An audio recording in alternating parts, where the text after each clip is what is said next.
serious, it's fun, it's your Catholic Drive Time. With Joe McClane and EmilyiAlcaraz. Brand new report that came out, I think it was just a week or so ago, detailing the state of affairs in religious liberty and persecution all around the world. Edward, thank you for being on our program today. Joe, it's wonderful to be here. Unfortunately, not a very happy subject, but nonetheless, good to be with you. Yeah, praise be to God. It isn't a happy subject, and in fact, it would seem to me things are actually getting a little worse since the last report came out. Tell us, where are we at? Yes, unfortunately, it would seem that as things got better, they got worse at the same time. That in certain countries, things improved, like places like Cuba and a few other countries, things improve. But sometimes when you're really terrible, improvement is really not that great. Wow. But what has happened is that, across the African plain, the central part of Africa and throughout the Middle East and into Asia and into the Indian subcontinent, there's been a rise in attacks on religions, and especially Christians. That's the one area that is always neglected when they give these global reports, aside from ours, I think, that Christians are by far the most persecuted of all of the religions, with more than 60% of the crimes against religion happening against Christians. So it's a difficult time to be Christian, but it's the way the church was born. I mean, we were born into a world where we were persecuted from the very beginning, and Jesus did promise us that we'd have to suffer, and unfortunately that's coming true. We were talking earlier in our program about our Turkey and the Armenians and the 100-year anniversary to the Armenian genocide that was, I guess, 1919 to 2019, right? So we're just past that 100-year mark, 1.5 million Christians slaughtered in that, and they seem to be ticking back up there. And we was also, I think Biden called out some of their issues, and the ambassador was recalled. So how does countries like Turkey play in the report? Well, it's good to look at history. I mean, having passed the 100th anniversary of the Armenian genocide, if we look back to the early 20th century, the very beginning of the 20th century, Turkey at that time was at somewhere between 30 and 40% Christian. Today, it's under 3%. Wow. So you see in 100 years what has happened.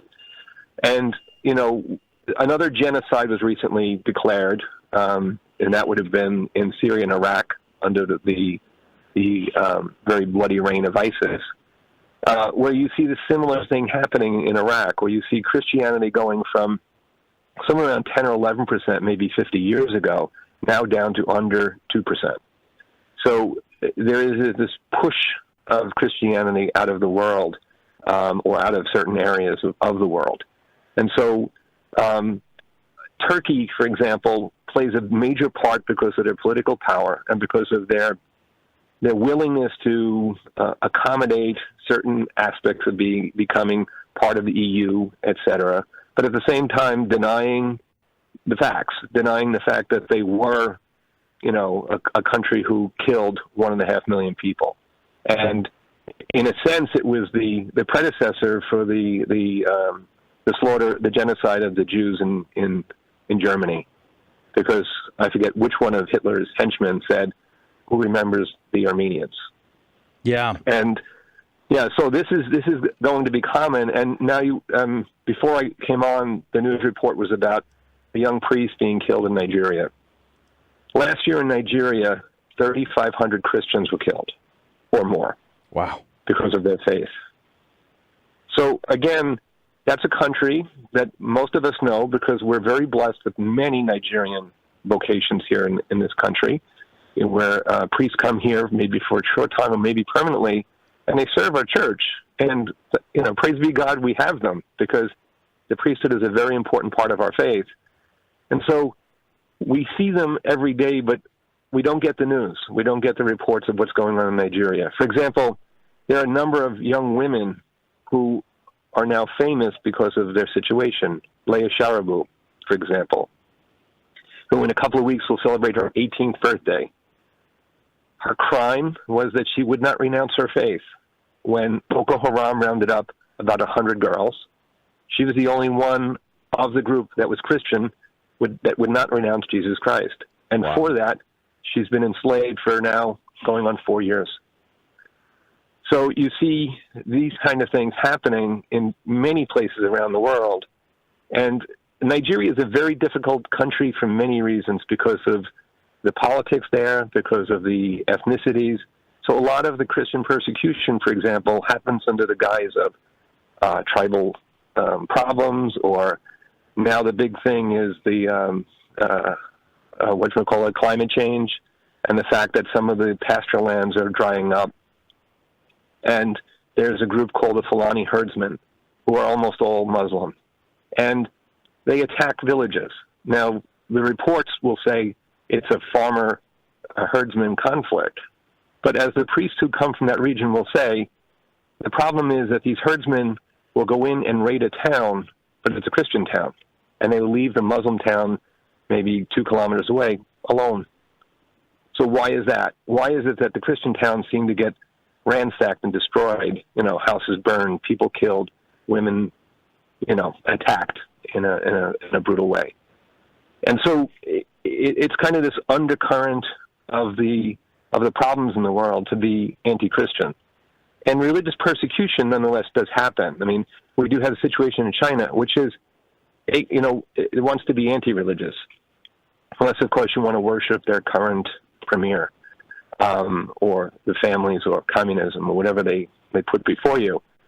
And we have the examples of the Uyghurs, who are, essentially in concentration camps, or as they would be called, education facilities, where, torture is happening, organ harvesting, forced abortions, things like that are happening in a province because China's trying to destroy a dissident group, or a group that will not come under their control. Hold that thought. Edward Clancy is our guest. Aid to the church need, very difficult, let's just say. But let's start back with China. It's where we left off. So let's go back to China, Edward. China, this is an ongoing theme over the last several years. The difficulties in China cannot be underestimated, or understated, rather. So how does the report fare on China? Well, it doesn't paint a pretty picture of China. We have examples, dozens of examples of persecution of different faiths. Again, the Uyghurs in Zhenjiang, there's about 2 million of them on or off in some sort of detainment or concentration camps. And that's clustered region. The persecution against Christians is much more pervasive in that the Uyghurs are located pretty much in one province, in one area, so they're easy to control, whereas Christian faith is spread out throughout China. Now, let us mix a sense of hope with this very dark news in the fact that the people that we know within China who live and work there and are part of the church say that if the restrictions and these brutal tactics against Christianity were lifted, that within 2 years there would be about 150 million conversions. Wow. And it would become one of the largest Christian countries in the world in a short period of time. And this is just because the people know the truth. They're not allowed to profess the truth or openly profess the truth. But we do have some examples of, I would call, superhuman heroic faith. An example would be Bishop James Jimin, who is a priest. He's now 89 years old. He's a bishop. He was made a bishop in the 80s. He has spent over 50 years of his life in and out of prison. And in 1996, he was arrested for the most recent time. His crime is he would not join the Patriotic Church. He would not renounce his fidelity to the Pope. He would not say that Jesus Christ has no one above him.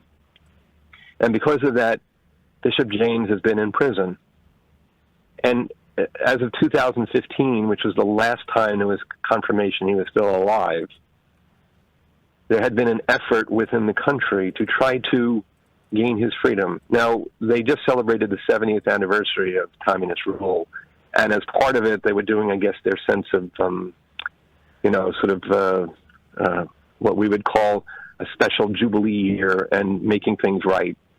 And they were hoping during this time, especially with the agreement between the Vatican and the Chinese government, Bishop James would be released, but he hasn't been. because in a sense he's become this stubborn little mark on their record of someone who wouldn't break. And this is why Tertullian said that the seeds of the faith are watered by the blood of the martyrs. This is exactly the case. And so we have our example. We have these heroic people who will not give in. You know, I mentioned Leah Sharibu in Nigeria, who would not renounce her faith and is being tortured. And you just think of that when we face our trials, because trials will come for all of us, and this is what we should do. Look at these people and say, that's my example. Jesus Christ is our guide. Edward Clancy is our guest. Aid to the Church in Need is his organization, and we're talking about this Religious Freedom Report 2021. Edward, I know in the report there was some discussion about things like using the pandemic as sort of a smokescreen for increasing persecutions, as well as China using social credit score to really limit people. Can you talk about the report in those aspects? Sure. Now, because of COVID and the fear of the virus spreading and the fear of this global pandemic killing, tens, if not hundreds of millions of people, the fear has put in this effort to control the population.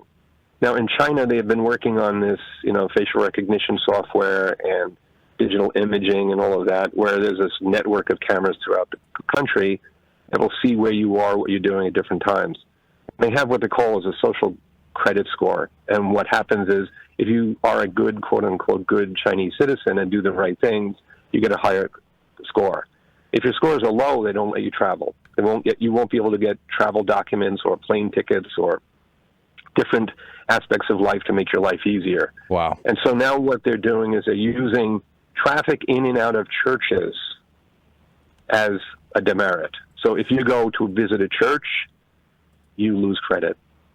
And the more you visit the church, the lower your credit, lower your score is. Wow. Now this is software that was developed not in China but outside by Western interests, and yet Chinese are making good on this, or bad on this technology. The other thing that happened with COVID is they've used it as a cudgel, as a blunt hammer to separate and hurt communities. We've had examples in India where up in the Northeast, in the Diocese of Miao, which 35 years ago had almost no Christians, now has 200,000 Christians, mainly Catholics, because of the efforts of these wonderful priests and nuns who have gone up there and done work. Their food rations were restricted at a time when, the government wasn't allowing traffic. It happened in Pakistan. In Pakistan, the Christian population is under 2%. And Christians tend to live in ghettos or in small communities. And because of this, they're easy to seclude. So when they locked down Pakistan, what happened was they just stopped sending food into those areas or restricted the delivery. So what you end up having is similar to what happened in the Soviet Union with the Ukrainian population, where there's food, but there's no access to it. Mm. So they use these kind of measures as a, sideway into persecution and, in a sense, genocide. And so this has been happening throughout the world. And in fact, when you look at Africa and you look at Nigeria, some of the northeast provinces which have Boko Haram have been brutally attacked because of the COVID crisis. The government has restricted traffic in and out.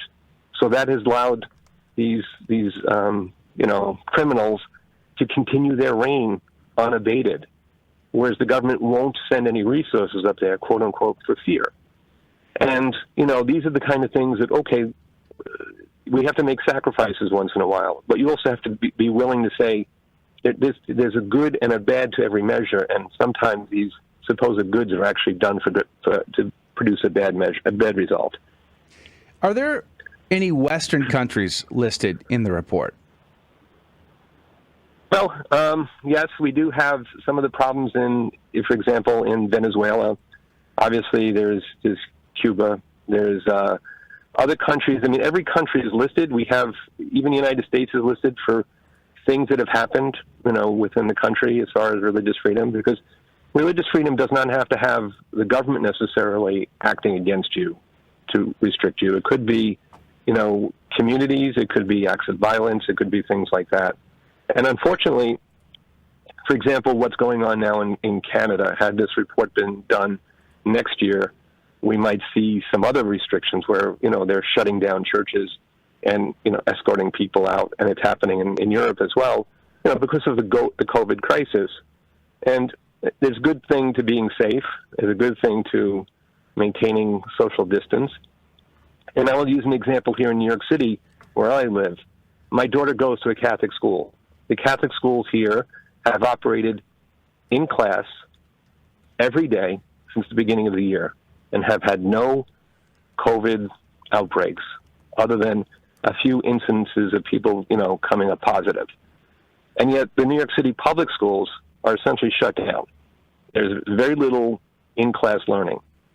And you see here how there's an example of the church seeing the need for in-class learning and understanding that there's going to be a price to pay to make it work and doing it. And these are the things that sometimes you see other places, they're unwilling to do. They're unwilling to take that step. And what they do end up doing is they restrict people from moving in and out of places, for example, churches. And even though the church will survive, it will be difficult after this to really go back to a quick return, where people will be coming into church, will be worshiping openly because of this fear. And, the one thing we have to do is conquer that fear. We have to be willing to once in a while say, I trust in God. I have to take this chance. I have to do what's right. We have about 60 seconds left, Edward, from Aid to the Church in Need. Who are the worst offenders on the report? I would say if you had to pick any place, it'd be Pakistan for me, because in Pakistan, there's incredible hardships put upon the Christians. But one of the biggest things is there are over 1,000 girls each year that are kidnapped, girls under 15 years old, and pushed into a life of servitude, of sexual slavery or quote-unquote marriages. We have an example of a 12-year-old, Farah Shaheen, who was stolen and then quote-unquote married as a 19-year-old and abused by her supposed husband, put into the pen with animals to live with animals.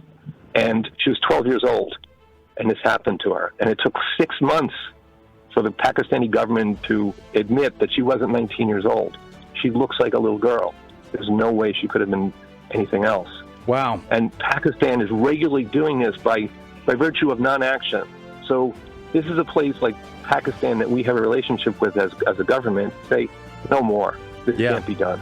Amen. All right, Edward Clancy, thank you for your time today. We're very grateful to you and Aid to the Church in Need for this report. It's been sobering, to say the least. But God bless you and God love you, Edward. Have a great day.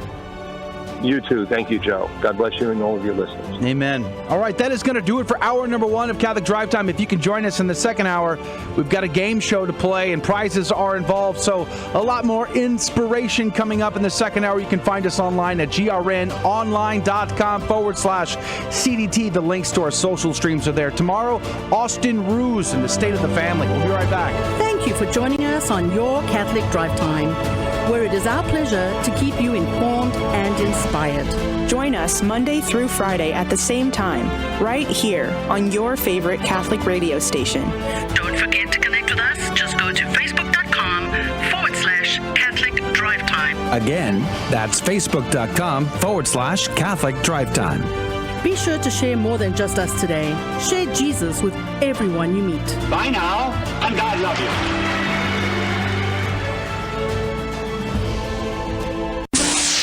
What should I keep